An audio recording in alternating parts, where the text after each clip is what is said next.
இன்னைக்கு வீடியோல நம்ம யாரை பத்தி பார்க்க போறோம்னா, நம்ம அத்திம்பேலோட ஆட்களை பத்தி தான். யார் அத்திம்பேலா? ஜீரோவை ரொம்ப நாளா பார்த்துட்டு இருந்தாரு.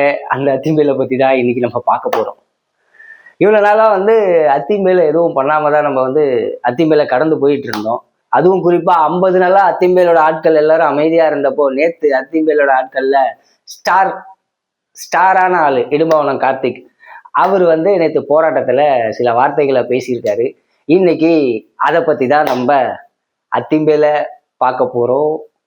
நீங்க பெட்ரோல் பங்க் போனீங்கன்னா எதை பார்ப்பீங்களோ அதுல இருந்து ஆரம்பிக்கலாம். அத்திம்பேல் ஜீரோ பாருங்க. அத்திம்பேல் என்ன பண்ணீங்க? என்ன பண்ணீங்க? வந்த உடனே முதல் கையெழுத்து பாதிக்கப்பட்ட 41 குடும்பத்தாருக்கும் அரசோட போட வேண்டியதானே. 50 நாளா எங்க முதலமைச்சர் என்ன பண்ணாருன்றத இப்போ நான் அடுக்கிறேன், கேளுங்க ப்ரோ. 200 யூனிட் மின்சாரம் இலவசம் கொண்டு வந்திருக்கார். போதைப் பொருள் தடுப்பு பிரிவு உருவாக்கியிருக்கார்.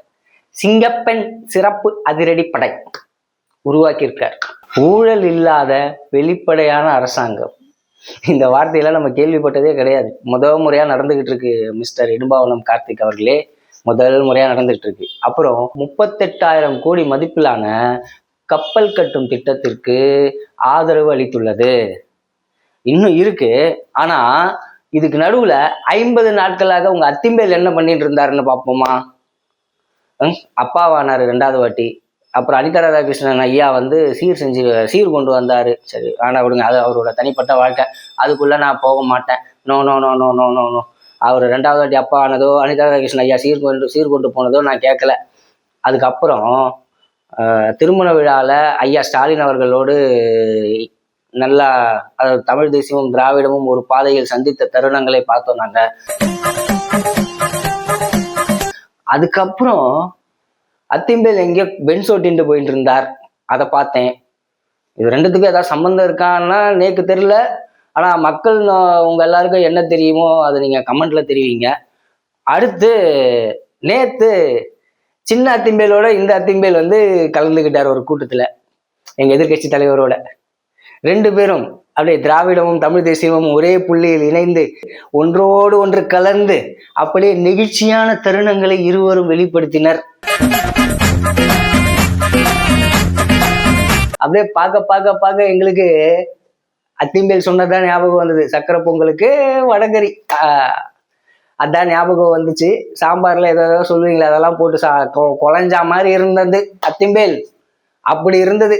50 நாள்ல அம்பா சமுத்திரத்துல நிக்கிறதுக்காக திராவிடத்தோடு கை கோர்க்கும் உங்க அத்திம்பேல கேள்வி கேட்காம, அதாவது உங்க ஒருங்கிணைப்பாளரை கேள்வி கேட்காம, இடும்பாவனம் கார்த்திக் அவர்களே வெறும் 50 நாளே ஆன ஒரு ஆட்சியை விமர்சிக்கிறதுக்கு அண்ணாமலை சார் இருக்கார்ல, அண்ணாமலை சார் த மெச்சூர்டு பொலிட்டிஷியன் இன்னைக்கு என்ன சொல்லியிருக்காரு தெரியுங்களா? இந்த அரசாங்கத்துக்கு 1 வருடம் டைம் தரணும். ஏன்னா வந்திருக்கிறவங்க எல்லாம் புதுசு, அவங்களுக்கு எல்லாம் என்னென்ன இருக்குன்றத தெரிஞ்சுக்கவே கொஞ்சம் டைம் எடுக்கும். இது பிராக்டிக்கலான ஒரு பொலிட்டிஷியன் பேசுறது, மெச்சூர்டான ஒரு பொலிட்டிஷியன் பேசுறது. நம்ம பொலிட்டிஷியனே கிடையாது, கட்சி எதுக்கு நடத்துறோன்னே தெரியாது. 8% உங்களுது நினைச்சிட்டு இருந்தீங்க, அதுல 4 வந்திருக்கு, 4ம் உங்களுது நினைச்சிட்டு இருக்கீங்க. ஆனா அந்த 4ம் உங்களுது இல்ல. அந்த 4 3 ஆகலாம், 3 2 ஆகலாம், 2 1 ஆகலாம். ஏன்னா உங்களோட எய்மே ஆட்சிக்கு வர்றது இல்ல ப்ரோ. அடுத்து குறைந்தபட்சம் மக்களுக்கு ஒரு அரசியல் புரிதல் உண்டு. அவங்க பகுப்பாய்வு பண்ணி வாக்கு செலுத்துவாங்க அப்படின்னு பார்வையிடுச்சு. எல்லாத்தையும் உடைச்சு நொறுக்கி ஒரு நடிகர் வந்தா ஓட்டு போட்டுவான்னு நீங்க அவரை நடிகர்னு சொன்னீங்கன்னா உங்க ஒருங்கிணைப்பாளர் யாரு ப்ரோ? அவரு நேரா ஈழத்துக்காக போராட்டத்துக்கு வந்தாரா, இல்ல பாரதிய ராஜா சார்கிட்ட போயிட்டு வேலை பார்த்தாரா ப்ரோ? அவரும் சினிமாக்காரர் தான் ப்ரோ. விஜய் சாரை எள்ளி நகையாடிட்டு இருக்கீங்க. உங்க ஒருங்கிணைப்பாளர் யாரு? அத்திம்பேல் யாரு? அத்திம்பேல் ஒரு நல்ல இயக்குனர், அத்திம்பேல் ஒரு நல்ல நடிகர். அதை மறந்துடுறே இல்லை நீங்க. ஏன் மறக்கிறேன்? நான் விஜய் சார் ஃபேன் கிடையாது, நான் ஏகே சாரோட ஃபேன். ஏகே சாரோட எப்படி சொல்றேன், நான் எந்த காலத்து ஃபேன்னா வில்லன் பகவதி அந்த காலத்துல இருந்து நாங்க இன்னைக்கு ஃபேஸ்புக் இன்ஸ்டாகிராம்ல சண்டை போட்ட கும்பல் இல்லை. நாங்க நேரா தேட்டர் வாசல்ல களத்துல நின்று தேட்டர்ல எதிர் படமா ரிலீஸ் ஆகும் போது சண்டை போட்டுக்கிட்டு இருந்த கும்பல். ஆனா சினிமா வேற, அரசியல் வேறன்னு புரிஞ்சு நாங்க பகுத்தாய்வு பண்ணி இன்னைக்கு விஜய் என்ற ஒரு அரசியல்வாதிக்கு தான் நாங்க ஆதரவு கொடுத்துருக்கோம். மிஸ்டர் இடும்பாவனம் கார்த்திக் 1,73,00,000 ஓட்டு விழுந்திருக்கு மிஸ்டர் விஜய் அவர்களுக்கு. அதுல அவங்க அப்போ இருந்த அவங்களோட தொண்டர்கள் எண்ணிக்கையே 1 கோடி தான். மிச்சம் 73,00,000 இருக்கு பாத்தீங்களா? அந்த 73,00,000 மக்களையும் நீங்க இன்சல்ட் பண்ண மாதிரி எதுவும் பேசக்கூடாது மிஸ்டர் இடும்பாவனம் கார்த்திக் அவர்களே. அடுத்து அமைச்சர் சரத் ஒருத்தருக்கு அந்த ஐபிஎல்ல போட்டாரே போதைய, அது என்னது? ஐபிஎல் கிரிக்கெட் போட்டி அவ்வளவு ஒளி, அவ்வளவு இறைச்சல், எவனாவது குழந்தைய தூக்கிட்டு போவானா? ஆனா சொல்றாங்க பாருங்க, எதா சொன்னாலும் தமிழ்நாட்டு மக்கள் நம்புவாங்க, கேன போயிட்டு நினைச்சுக்கிட்டு எல்லாத்தையும் சொல்றது.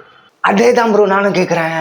ஐபிஎல்ல அவ்வளோ ஒளி, அவ்வளோ இறைச்சல். நான் சொல்ற ஒளி வந்து வெளிச்சம், ஒளி ஒளி இல்லை ஒளி, ஓகே? வெளிச்சத்துல அவ்வளோ இறைச்சல்ல அவ்வளோ கூட்டத்துல எவனாவது உக்காந்துக்கிட்டு பண்ண முடியுமா? சும்மா பழி போடணுன்றதுக்காக ஒரு விஷயத்த இப்படி பூஸ்ட் பண்ணி பேசக்கூடாதுங்க ப்ரோ. நீங்க சொன்ன விஷயத்துக்கே வரேன். அவ்வளோ ஒளி, அவ்வளோ இறைச்சல், எவனாவது குழந்தைய கூட்டு போவானா? அது அவர் தனிப்பட்ட விஷயம், அவர் கூட்டு போனாரு. அதுக்கே நீங்க சொல்றீங்கன்னா அவ்வளோ ஒளி, அவ்வளோ இறைச்சல்ல எவனாவது உக்காந்துக்கிட்டு பண்ண முடியுமா? அப்படி பண்றவன் எங்க போய் பண்ணிருப்பான்? ஏன் சேப்பாக்கத்துல ரெஸ்ட் ரூமே இல்லையா? சேப்பாக்கத்துல ரெஸ்ட் ரூமே இல்லையா? போயிருக்கீங்கல்ல இடும்பாவனம் கார்த்திக் அவர்களே? சேப்பாக்குள்ள போயிருக்கீங்களா இல்லையான்னு தெரியல. சேப்பாக்கத்துல பொதுவா ஒரு ஒரு ஒரு ஈவெண்ட் நடக்கிற இடத்துல ரெஸ்ட் ரூம் இருக்குமா இல்லையா? ஏன் அங்க போயெல்லாம் அவர் பண்ணியிருக்க முடியாதா? அதை வந்து அவர் வந்து வீடியோ வேற ஷூட் பண்ணுவாரு. நீங்க அதுக்கு வந்து விஜய் அரசாங்கத்துக்குள்ள ஒரு கருப்பு புள்ளி வைக்கணும், அதுதான் உங்க இன்டென்ஷன். அதாவது உங்க ஓனர் கொடுத்திருக்க டாஸ்க் அதுதான். திராவிடமும் தமிழ் தேசியமும் ஒன்றாக கலந்ததே அப்படியே நெகிழ்ச்சியான தருணத்துல அவங்க கொடுத்த டாஸ்க் அதானே. அந்த டாஸ்க்கை தானே சரி பண்ணிக்கிட்டு, அந்த டாஸ்க்கை தானே இப்ப நிறைவேற்ற ட்ரை பண்ணிக்கிட்டு இருக்கீங்க. மக்கள் யாருக்கும் தெரியாம இல்ல மிஸ்டர் இடும்பாவனம் கார்த்திக் ப்ரோ அவர்களே. மக்களுக்கு எல்லாம் தெரியும். மக்கள் எல்லாரையும் பார்த்துக்கிட்டு இருக்காங்க, எல்லாத்தையும் வாட்ச் பண்ணிட்டு தான் இருக்காங்க. தனிப்பட்ட முறையில முன்னாள் அமைச்சர் விஜயபாஸ்கர் அவர்கள் இணைவதில் எனக்கு ஒரு துளி கூட உடன்பாடு இல்லை. அது மிஸ்டர் விஜய் அவர்களோட பொலிட்டிக்கல் கேரியர்ல நிச்சயமா அது ஒரு பின்னடைவு தான் எனக்கு 100% நம்புறேன். ஆனா அதே நேரத்துல நீங்க அந்த ஒரு எடுத்துக்கிட்டு வந்து ஒரு என்னன்னு ப்ரூவன் இல்லாத ஒரு விஷயத்து மேல நீங்க வந்து அவர் போதை தான் பயன்படுத்தினார்னு சொல்றதுக்கு உங்களுக்கு யார் அதிகாரம் கொடுத்தா மிஸ்டர் இடும்பாவனம் கார்த்திக் அவர்களே? அத்திம்பேலோட ஓனர் சொன்னதெல்லாம் செய்யறேன். அடுத்து திமுக கொடுத்தது கேடு கட்டாச்சு, ஒரு கொடுங்கோல் ஆச்சு. ஆனா வரக்கூடிய காலம் திமுகவே பரவாயில்ல, அதிமுகவே பரவாயில்ல நினைச்சு கொண்டாந்து விட்டுருவேன். வாவ், 50 நாள்ல உங்களால வந்து இங்க வாழவே முடியாத ஒரு சூழல் உருவாயிடுச்சு. உங்களால வந்து இந்த ஆட்சி சரியில்லைன்னு கண்டுபிடிச்சிட்டீங்க. இதுல இன்பிட்வீன்ல என்ன சொருவுறீங்க? திமுக ஆட்சியே பரவாயில்ல, அதிமுக ஆட்சியே பரவாயில்லன்ற மனநிலை மக்களுக்கு வந்துடும். நீங்க ஒரு இன்ஜெக்ஷன் ஒன்று சொருவுறீங்க. உங்க ஓனர்கள் கொடுத்த டாஸ்கை நிறைவேற்றிக்கிட்டு இருக்கீங்க. அத்திம்பேல் இனிமே ஸ்ட்ரைட்டா வந்து விளையாடுவார் கிரவுண்ட்ல. நீங்க அதுக்கு முன்னாடி விளையாண்டுருக்கேன்.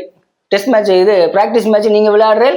அப்புறம் அத்திம்பேல் வருவாரு. அம்பாசமுத்திரத்துல திராவிடமும் தமிழ் தேசியமும் ஒன்னா கலந்து தமிழ் தேசியம் ஜெயிக்குதுன்னா அதை விட கேவலம் இந்த உலகத்துல எதுவுமே இல்லை ப்ரோ. இடும்பாவனம் கார்த்திக் ப்ரோ, அதை விட கேவலம் எதுவுமே இல்லை.